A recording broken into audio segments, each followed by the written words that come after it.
Hey one, hey all, welcome back to the channel, and today I'm going to ask you to please control yourself, have some composure. We need order in the court, because we're going to be looking at this guy. It is the Transformers Earthrise Quintesson Judge, and he'll be our focus this time around in the latest GotBot True review.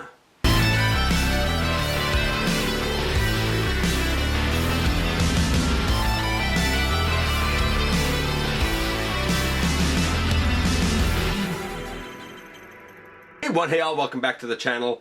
I'm your host, your most humble of hosts, Dennis Moulton, aka GotBot. As always, please like, comment, share, of course, subscribe while you're at it. Light 'em up, baby, and hit that notification bell, please. It helps me out a ton. It lets you know when content of all sorts goes up here on the channel. Check out Machinery of Man, the Everything Factor, Transformers Collectors NL, the Autobot family, Transformers vs. G.I. Joe, versus DC Universe versus Marvel, and all of my social media links. They're all in the description below. If you're in a position to help the channel to grow, you can check us out on Patreon. See what we offer to you through Teespring. You can hit the join button right here on YouTube and become a channel member. And this is the Quintesson Judge. Man, we have been waiting 30 plus years for the Quintessons, and it's funny because this isn't the only Quintesson I have. I don't mean it's not the only Judge I have. I mean it's not the only Quintesson I have. We'll talk about that a little bit later. But officially, we've been waiting a long time to be able to introduce the Quintesson faction, I suppose, to our ranks. And this is where it begins. And what a better place to begin than with the Judge. But does he live up to hopes and expectations that are decades in the making? Well, we're going to find out. It's funny because I used the Quintesson Judge throughout all of Siege to determine if everybody there was guilty or innocent. Well, now we're going to determine if this guy is guilty or innocent. So without any further ado, let's head over to the table and take a closer look at this guy. And yes, indeed, it's time for the Judge to have judgment passed on him.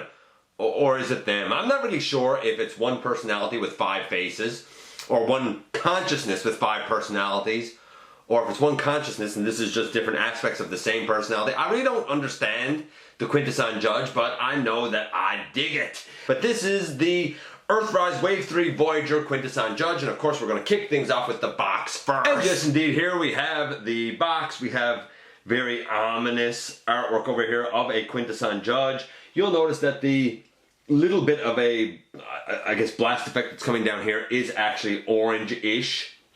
On the side, the Earthrise art. On the back we have the Judge. Again, it kind of shows like the other faces here with the head rotating gimmick. This is, I guess it's like a prison cell thing he transforms into. I don't even think a Quintesson needed to transform, but hey, it's cool that he did, and maybe you could sort of use it. We'll talk about that in a bit. I do wish that the effect that we had was translucent yellowish like this. Actually, I would have liked more of a pinkish or purplish type of color, but we got a clear one. Whatever, it's fine. And of course, he's on his chair there as well. Dig it. As you would probably expect, this is the instructions. They're actually nice, clear, easy. There are indeed stats over here. They're in Cybertronian. Again, I can't read them.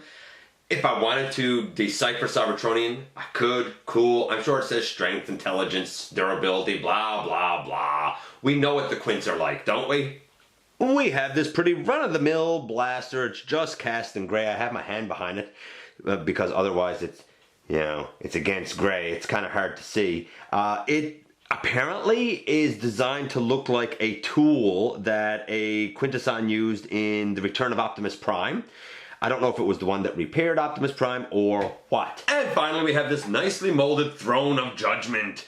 And you can see it's molded quite nicely in green. We have the connection pieces up here and down here because this does open out to become a platform that can connect to like Battlemasters and bases and stuff. What's really neat is that there's a couple of spots underneath so you can actually place the blaster underneath there.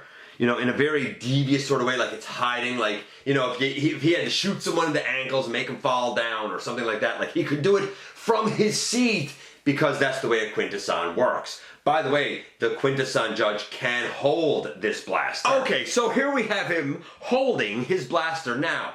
A couple things to note here. All of the tentacles do have a hinge that allows them to move up and down that's built into the body. The tentacles themselves are kind of a soft plastic.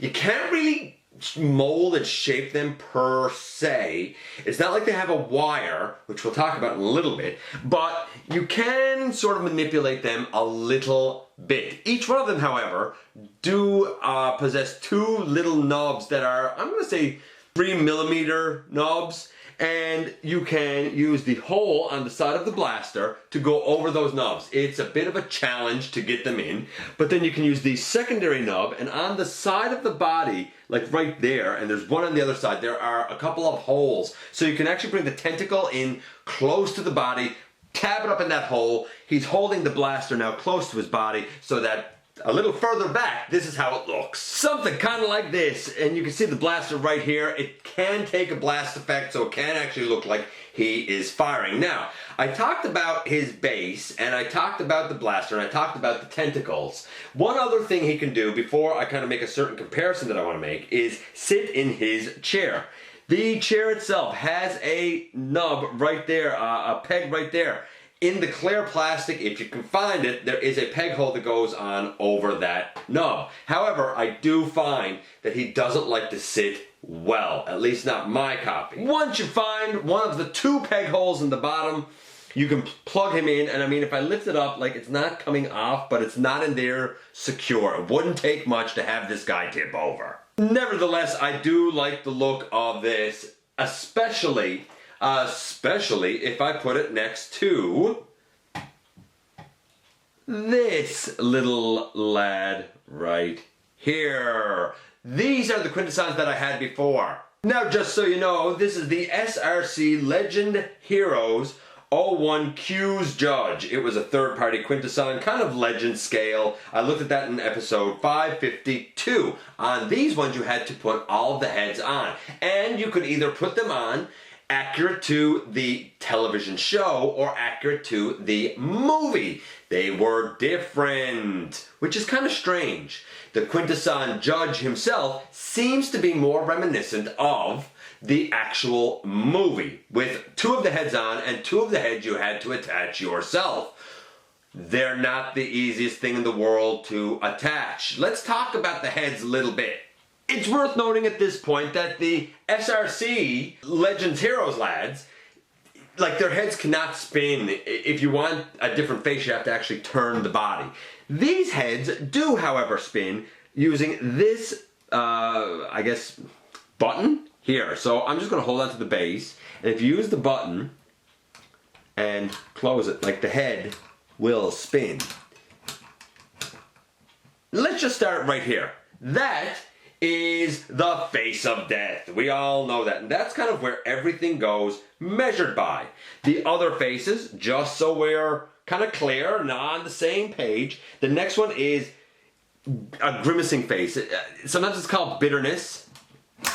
That one. Sometimes it's called bitterness. Sometimes it's called wisdom. Then we have, next to him, the face that is anger or rage. The next one that we have is doubt, or the face of judgment. That one. And the last one that we have is the smiling face, laughter, or war, sometimes it's called. That one there. And it brings us back to the judge. In the movie, the order that the faces went in was death, then wisdom, then rage, then doubt, and finally the laughing lad on the other side of the face of war. That's how it went. In the TV show, it was a little bit different because we had death, and next to death on this side we had rage, and behind rage we had wisdom. So rage and wisdom switched positions. And on the other side, doubt and, we'll say, the laughing face, the smiling face, war, whatever, they switched positions. So it's a matter of which you want to go with. Basically, what I'm telling you is these two on the TV show switched positions, with this one closer to the face of death, and these two switched positions with doubt being closer to the face of death. Because two of these heads are already on, the judge we're defaulting to is the one from the '86 movie. I said that 2 of the faces were already on. We had to put the other 2 on. Most notably, these 2. And I'm just going to take the top out so that we can kind of see this easier. I'm going to bring that up, and I'm going to bring this up. And I'm going to sort of explain what you have to do here. Man, this is a wild review, isn't it? Okay, so what we start out with is this gray panel right here, and the face is off. And you'll notice on the face that you have a tab and you have a hole.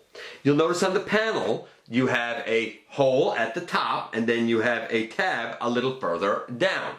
What you need to do is angle the tab that's on the head into the slot and push it up as far as it can go, because there is a little lip there. And then you have to put your finger here really and push it down. The tab that's on the gray piece should go into the hole that's on the head. That should hold it in. A lot of people have complained and said that wrath or rage or whatever you want to call the red lad, the red face, is impossible to get in. Some people have noted that. I know a bunch of people who have noted that. I struggled with that one more, but mine did tab in. You can slightly shave it down. And when I say slightly, I mean slightly. The trick that a lot of people miss is when you tab in the tab that's on the head into the slot on the gray piece, a lot of people don't push up, and you do have to kind of push up a little bit just so you have the right positioning to kind of snap the head into place. It is a bit tricky, but doable. If you are really struggling with rage, shave it just a little bit and it should hopefully work for you. We have the transformation now sort of started. In fact, all of the other 3 heads flip up the same way as this one so that it looks like this. You will note, by the way, that we have no gray tab here because that head was already attached. We do have a gray tab over there because we had to attach that head. It is what it is. So far, so good. That's up, looking grand. Then we basically open out all of these sections.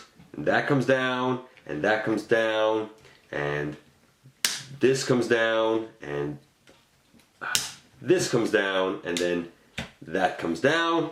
We take this out of the bottom. You remove it by, there's a little gray button down here.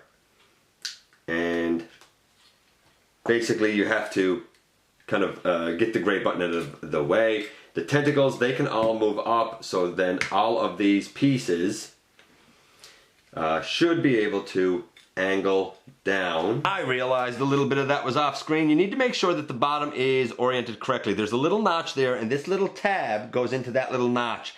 That is the only way to make sure that you get these panels down far enough that he will be able to actually sit up without his base. So this comes down all the way now. Instead of, right, you can see the difference in how far it comes down. This comes down, or it should come down, all the way now. Okay, so now you should have all of these pieces down and pegged into that little notch, and we have one section here that's able to connect because it has those connection pieces. We bring in the chair, and the chair basically should just open up, but I have to figure out now. There we go. So you open out the side, and you open out the side, and you straighten this down, and now using this connection piece, you should be able to kind of link it in here. I hope I can do this. There we go. So we got that now. We bring in this, which is the top of the head, and we untab this section. There's 2 holes down here.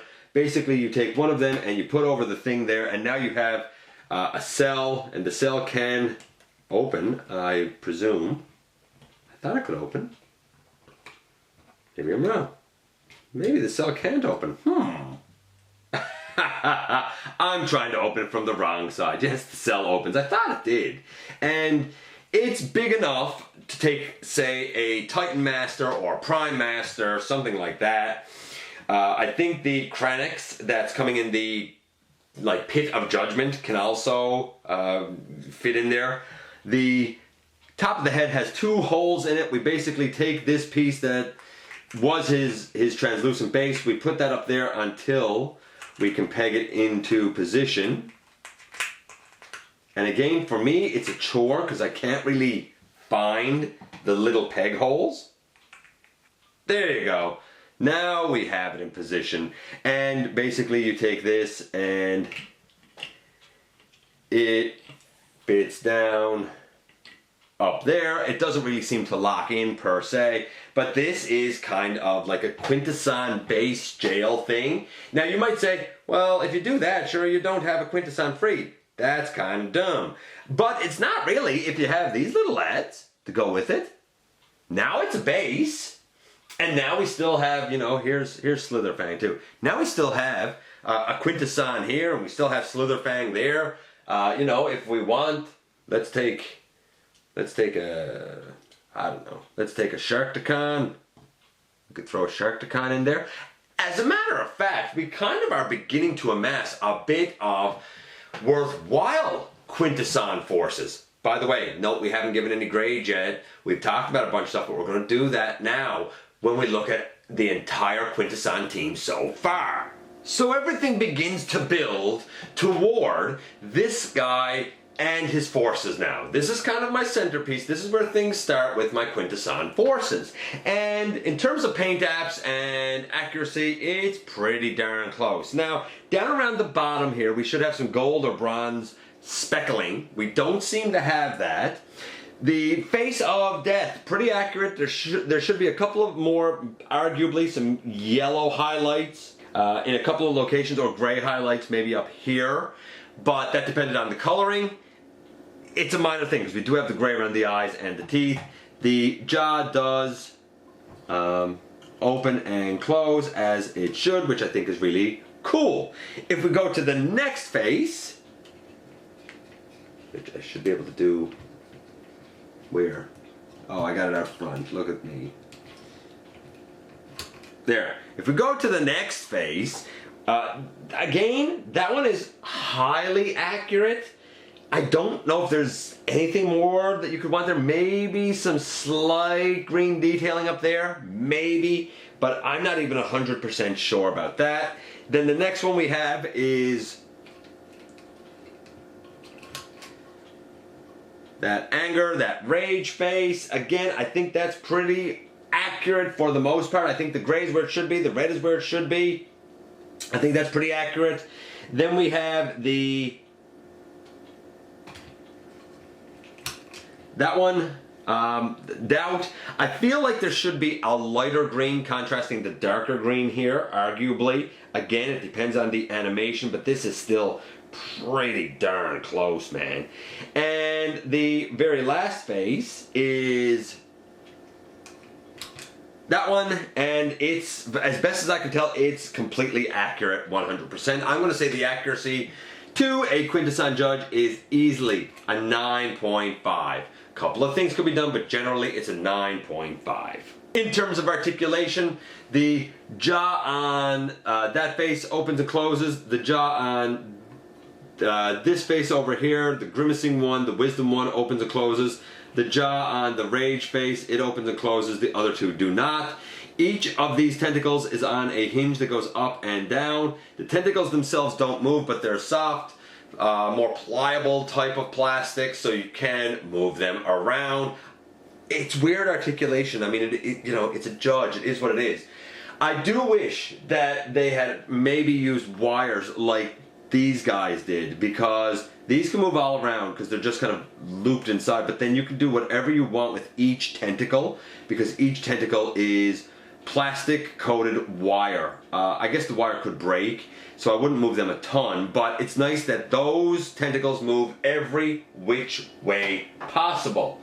I'm sure using wire would have added to the price, however. I'm going to say that the articulation, I mean, it's fine for what it is. It's a Quintesson. I'll say it's a 9. So far, the guy's like a 9.25. The transformation, pretty easy for the most part, just kind of unnecessary and weird. I doubt most people will use him in any other mode, certainly display him in any other mode than this. Some people might, but I don't think it's going to be the most popular thing. If you want to change him, though, it's quick, it's easy.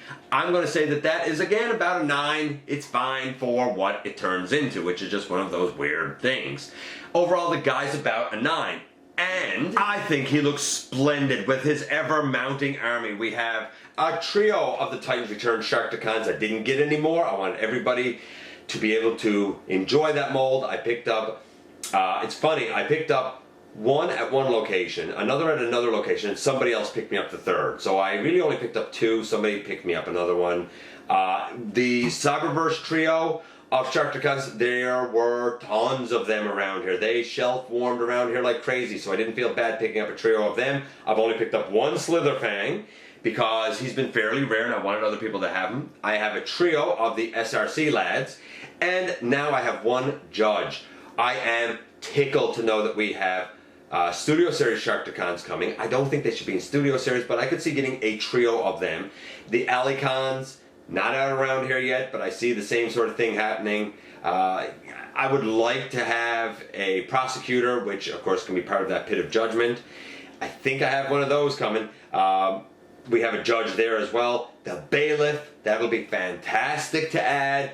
We need an Executioner and a Scientist. Scientist would be nice. I'd be down for a Scientist, but I like how the Quintesson forces are shaping up. And with the Earthrise Judge kind of at the center of the fray, scoring a 9, I think the future looks bright for the Quintessons. And here we are once again, and here he is, or here they are. I still don't know how the personality works. I neglected to mention the map piece. I don't even know what it says. I don't have one of those red decoders, and I can't find it. I'm assuming it's Quintessa, but it looks like Char. I don't know. If somebody knows what the map piece says, let me know, because I have no idea, and I don't know what I did with the red decoder thing. I don't tend to keep it. I probably threw it away. This is highly accurate. It is a great representation, a great offering. I do wish that we had a little more mobility in the tentacles, but I can live without that. It'd be nice if there was maybe a light in here. I'm not usually a light up guy, but it'd be nice if there was one in here. Or maybe if the plastic wasn't just white, but rather like a translucent pink or purple. I think I would have liked that more personally, but to each their own. Here's the thing, it serves the purpose of being a Quintesson extremely, extraordinarily well. The fact that it transforms into a jail cell, I guess? I suppose it's kind of cool. I've heard that the actual Quintesson body part is supposed to be reminiscent of a Quintesson ship, which I guess is also cool in and of itself. For me, because I have multiple sizes between the third-party offering and this guy, I can, if I really want, turn this into the base, connect a couple of Slitherfangs, use the smaller Quintessons, and sort of have a Quintesson base if I really, really wanted to. Of course, we do have the Pit of Judgment. That would make a great base to build around. I'm just saying. I love this guy. I think that he was long overdue. I think he is a fantastic, fantastic addition. Perfect? No, but so much here to like, and pretty close on perfect. About the only thing, like I said, more that I could want is the tentacles. Maybe if he could sat in his seat a little bit better. I don't even have a seat on him here now. I love this guy. I'd love to hear what you think about him. I appreciate you coming by. Give me some of your extremely valuable time. I do know, man, how important it is to you. If you're in a position to help the channel to grow, there's a donate link down in the description. You can check us out on Patreon, see what we offer to you through Teespring, or of course hit the join button to become a member right here on YouTube. While you're at it, hit the subscribe button. Stick around, man. Have some fun with us. We do a lot around here. Don't forget that somehow, some way, each and every single solitary day, man, you do make a difference. And I look forward, baby, to the next time and that you and I get together to have another visit, either in the live streams on Thursday nights at the stop motion premieres, or the old-fashioned way right here inside the videos. Oh, by the way, this guy guilty or innocent? Absolutely innocent.